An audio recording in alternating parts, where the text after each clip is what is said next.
How did Drew Falkman's role as a CTO turn into a focus on product management? In this episode, Drew shares how working with non-technical founders led him to bridge the gap between business ideas and real-world applications, often taking on the role of product manager. Stay tuned to learn how this technical expertise became the foundation for strategic product work.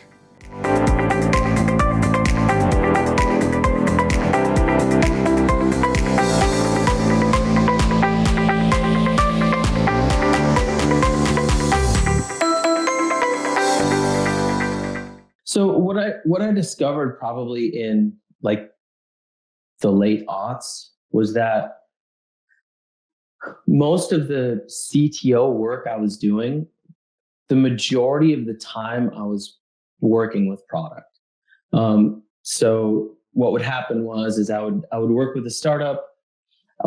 Usually it was sort of a non-technical founder that I would end up meeting up with, or maybe a couple people, but they were lacking in technical.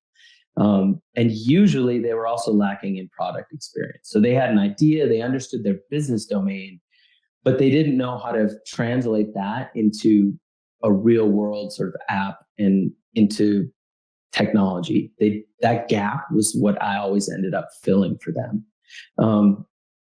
And so I did a lot of things in that consulting, and some of it was sort of planning out the app. But what ended up happening was I would sit down with them, I would understand their business case, realize that they didn't fully understand who their users were. Sometimes they did, if they already had sort of a brick and mortar type company, so they knew their customers really well. Sometimes they didn't. So I would sort of handhold them through the process of getting user information, handhold them through the process of figuring out how this would translate to an app, handhold them through the process really of product management.